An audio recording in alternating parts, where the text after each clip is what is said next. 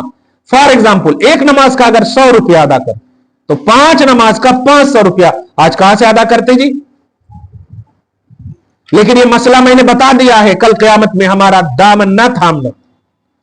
جو بیٹیاں، جو بہنیں، جو اولاد اپنے ماں باپ کے لیے یا اپنے مرحومین کے لیے عمرہ، حج یا دیگر وہ عمل کرنا چاہتے ہیں جن میں ان کا نفس کا دخل ہو، ان کو یہ مسئلہ بتائیں کہ اپنے مرحومین کی نمازیں کتنی چھوٹی ہیں، ان کا فدیہ ادا کرو. یاد رکھیے اب کیسا ادا کرنا جی، 30 سال کا اٹا کہاں وغیرہ وغیرہ. تو یاد رکھیے شریعت کہتی ہے اب ادا تو کرو. ادا کرتے کرتے انتقال بھی ہو گئے تو اللہ کی ذات سے امید ہے کہ مرحوم کو بھی اللہ بخش دے گا، ادا کرنے والے کو بھی اللہ بخش دے گا. اس لیے بہت بڑے رسپانسبل ہو جاتے ہیں آپ ان کے لیے جو مرحوم ہیں، جو انتقال کر چکے ہیں، ان کے کیا. اسی لیے تو وراثت کا بھی مسئلہ بڑا اہم ہے. بار بار ابھی آپ نے آیت نمبر 11-12 میں پڑھا ہوگا، 2 چیز وراثت پر بھی مقدم ہے. جو پہلی چیز ہے کہ مرحومین قرضے میں ہیں، مرحومین کسی کو وصیت کیے ہیں، دیکھا آپ نے. لیکن آج دونوں چیزوں کی تحقیق نہیں کرتے. بس بینک بیلنس کتنا ہے، زمینہ کتنے ہیں، اپوائنٹمنٹ کتنے ہیں، گھرا کتنے ہیں، کیش کتنے ہیں، وہ سب جمع کر لیتے، آپس میں بانٹ لیتے. ان کے اوپر قرضہ کس کا تھا وہ کاغذ نہیں ڈھونڈتے. کوئی بولے بھی آ کے تو ہمارے کو نہیں معلوم انہوں لیے ہوں گے. واہ، ان کے بچائے سو لے رہے ہیں آپ، اور ان کے اوپر قرضہ ہے وہ نہیں بھر رہے آپ. ان کی فکر نہیں آپ کو، انہوں نے وصیت کی، ان کی فکر نہیں آپ کو. ارے ایک مسئلہ تو بڑا عام آیا ابھی ٹولی چوکی کا تھا، کہ بھائی صاحب انتقال کر گئے. مدرسے والے مجھ کو فون کرے کہ ہر سال جو 3 حافظ قرآن کا وہ ذمہ لیے تھے کہ جو بھی حافظ قرآن بنیں گے 3 سال میں ایک حافظ قرآن بنتے تو ہماری طرف سے ان کا پورا خرچہ. اب وہ انتقال کر گئے، ان کے باپ ماں کو، ان کے وارث کو بولے جا کر کے تو انہوں نے نہیں مانے. اب آپ بتائیے، مسئلہ تو میں نے بتا دیا، نہیں مانے تو وہ گناہگار ہوں گے، آپ پریشر نہیں ڈال سکتے،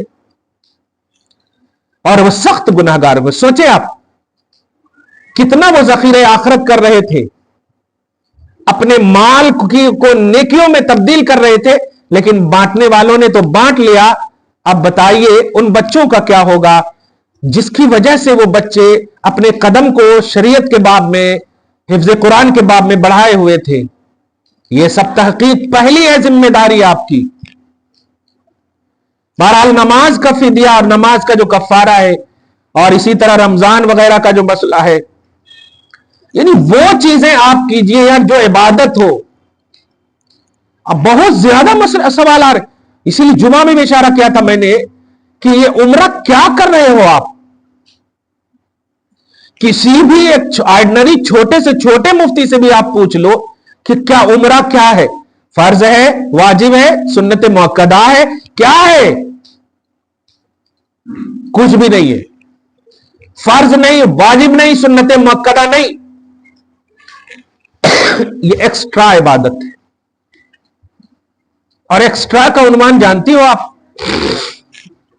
ایکسٹرا کا عنوان اس وقت ہوتا ہے جب مور ریئل عبادت آپ کر چکے ہو، پھر ایکسٹرا. جیسے ایک چھوٹی سی مثال، ابھی آپ کھانا میں بیٹھیں گے تو اب کھانا جو مین کھانا ہے وہ آپ کی بریانی، آپ کی روٹی یا چاول، یہ ہے مین کھانا. اور ایکسٹرا کیا ہے؟ وہ میٹھا ہے. آپ خالی میٹھا کھا کے اٹھ جائیں گے؟ پیٹ بھرے گا آپ کا؟ نہیں. ایکسٹرا کا عنوان یہ ہے. مین چیزیں آپ سمجھیے. عمرہ فرض و واجب نہیں ہے، یعنی اگر عمرہ کون نہیں کرے تو اللہ نہیں پوچھتا. لیکن اگر آپ نے اپنے اصلوں کی فکر نہ کیے تو اس پر ضرور پوچھتا اللہ تعالیٰ کہ ان کی جائیداد پر پلنے والوں ان کے قرضے کو کیوں نہیں پھیرا تم نے. اسی لیے ایک عورت بارگاہ رسالت میں آئی، بخاری کی بھی حدیث ہے، سیاہ ستہ میں یہ حدیث پاک ہے، آ کر کہی یا رسول اللہ میری والدہ کا اچانک انتقال ہو گیا، کیا میں ان کی طرف سے حج کر سکتی ہوں؟ یہ دیکھیے گا، کیا میں ان کی طرف سے حج کر سکتی ہوں؟ یہ جملہ پوچھا تو نبی علیہ الصلوۃ والسلام نے اجازت نہیں دیا، بلکہ پہلے راؤنڈ میں فرمایا کہ کیا اگر ان پر کوئی قرضہ وغیرہ ہوتا تو تم ادا کرتی؟ کہا یا رسول اللہ بے شک ادا کرتی. تو کہا جاؤ جب تم ادا کرتی تو تم حج بھی کر سکتی ہو. پہلے دیکھیے آپ، اگر قرضہ وغیرہ ہوتا ان کے اوپر تو تم پھیرتی؟ تو ہاں یا رسول اللہ ضرور پھیرتی. کہا جاؤ پھر حج کر سکتی. دیکھا آپ نے، حج بدل بھی کرنے کی جو اجازت ملی ہے وہی شرط پر ملی ہے. یہ مذاق نہیں، ایک ٹور نہیں ہے، مگر لوگوں نے بس ٹور بنا لیا ہے. وہاں سے پوچھتے ہیں حضرت ان کی طرف سے کر سکتے، ان کی طرف سے کر سکتے، ایسا کر سکتے ویسا کر سکتے. اب بابا، ارے بابا بولنا پڑتا یار. آپ جب اللہ اور اس کے رسول کا خوف ہوگا نا آپ کے دل میں تو پوچھنے کی ضرورت نہیں پڑتی. آپ تو ایسے ہی آپ کے آنکھیں اشکبار ہوتے. کل ہماری والدہ کا برسی تھا نا، بہت سارے، 1 سال گزر گیا 23 کو، بہت سارے لوگ آئے، ہم یہ کرنا چاہ رہے وہ کرنا. کچھ نہیں کرنا چاہو، کچھ بھی مت کرو. 1 مرتبہ سورہ فاتحہ 3 بار قل واللہ شریف پڑھو، دل سے پڑھو. قسم خدا کی 1 قل واللہ بھی قبول ہو گئے نا تو ہماری والدہ کی مغفرت ہو جائے گی. مت کرو کچھ آپ. اور غریب بال بچے جتنے بھی ہیں، اسکول کے بچوں کو دیکھو جو فیس نہیں بھر پا رہے ہیں. مدرسے جاؤ، اس ہسپتال جاؤ، ان سب جگہوں پر جاؤ جو تمہارا انتظار کر رہے ہیں یار. لاش لے جانے کے لیے سوچ رہے ہیں کیونکہ ریسپشن پر ان کو کہا جا رہا پہلے بل پے کرو آپ. تو جو آپ کی ذمہ داری ہے وہ آپ نبھا نہیں رہے. آپ 100 آدمی کو بلا کر کے کھلا دیں گے تو کیا ہوگا؟ وہ کھا کر کے تو چلے گئے، چلو ثواب بھی مل گیا. لیکن جو حقدار صحیح میں ہیں، اگر آپ ان کے حق کو اگر پامال کریں گے، قرآن پاک میں آپ دیکھیے نا، اللہ پاک نے فرمایا رشتہ داروں کو، یتیموں کو، مسکینوں کو. اتنا کیوں گنا رہا ہے؟ یہ کیوں اتنا ڈیٹیل دے رہا ہے کہ ان کا خیال رکھو؟ لیکن ان میں سے کسی کا خیال نہ رکھ کر کے اپنے نفس کے اعتبار سے. اور کمال یہ ہے کہ یہ ایصال ثواب کی محفل کو بھی دعوت کا نام دیا جا رہا. داماد کو دعوت نہیں دیے تو ہو گیا، ان کے کپڑے بنائے جا رہے. بیٹی کو دعوت نہیں دیے تو ہو گیا. یہ کیسی بات ہے؟ مرحومین کے لیے جو بھی مالی بدنی عبادت کی جاتی ہے وہ دعوت نہیں ہے. ارے انتقال کیے وہ شخص کی دعوت کیسے ہو سکتی ہے؟ وہ ایصال ثواب ہے جو بالخصوص مستحقین کو مالی طور پر کھلانے کی اجازت ہے یا بدنی طور پر ہر ایک کر سکتے. یہ بتائیے، جو مالدار ہیں وہ کھائیں گے تو ڈکار لیں گے، لیکن جو غریب ہے نا قسم خدا کی وہ دل سے دعا دیں گے. مدرسوں کے بچوں کو کھلائیے جنہیں میسر نہیں ہے کھانا، ہم ہمارے گھروں کی طرح. ریئل میں اگر مرحومین کو فائدہ پہنچانا چاہتی تو کیجئے جو بتایا ہے اسلام نے. میں زور بار بار کیوں دے رہا ہوں کہ میں تھک جاتا ہوں. مطلب اتنے فون آتے ہیں میں عمرہ کرنے جا رہا ہوں دعا کیجئے، اپنے باپ کے لیے بھی کروں گی، ان کے لیے بھی. اب میں کیسے روکوں ان کو؟ درے خدا درے رسول پہ جا رہے ہیں، میں نہیں کو روک سکتا. ہاں جی جائیے دعا کیجئے، اور کیا کر سکتا ہوں؟ کیونکہ اس وقت اگر مسئلہ بتاؤں کہ کیا ماں باپ کی نماز کا ترکہ جو ہے فدیہ ادا کر لیا آپ، کیونکہ یہ قرضہ ہے، اس کی وجہ سے ہو سکتا عذاب ہو رہا ہو. جو فرض ہے اس کی پوچھ گچھ ہوگی، جو ایکسٹرا عبادت ہے اس کی پوچھ گچھ نہیں ہوگی. یہ یاد رکھیے، یہ ہمیشہ دھیان میں رکھیے ان باتوں کو. بہرحال وَلَيْسَتِ التَّوْبَةُ لِلَّذِينَ يَعْمَلُونَ السَّيِّئَاتِ، جو ہمیشہ گناہ کریں گے ان کی توبہ نہیں ہے. یہاں تک کہ حتی اذا حضر احدہم الموت قال انی تبت الآن، یہاں تک کہ جب موت کا وقت قریب آتا تو بولتے میں اب توبہ کر رہا ہوں. قرآن بھی ایک دم عوام میں سمجھا رہا ہے، عوام کی زبان میں، اب توبہ کرتا ہوں. ایک شخص مجھ سے پوچھے آ کر مسئلہ، ایک شوہر آ کر کے پوچھے کہ ہماری بیوی کا انتقال ہونے والا ہے اور ہم نے مہر نہیں دیا ہے، لیکن جب وہ مر رہی تھی نا تو میں ان کے کان میں جا کر کے بولا تھا معاف کر دینا معاف کر دینا. دونوں سراں ہلائے تھے، اب کیا کرنا؟ میں کہا کہ اگر عصائے موسیٰ رہتا تو ابھی اتنا مارتا. ہاں بے وقوف، بتائیے تو 30 سال 40 سال 50 سال تک تمہیں اپنی زندگی دینے والی 1 لاکھ روپیہ نہ دے سکے اسے؟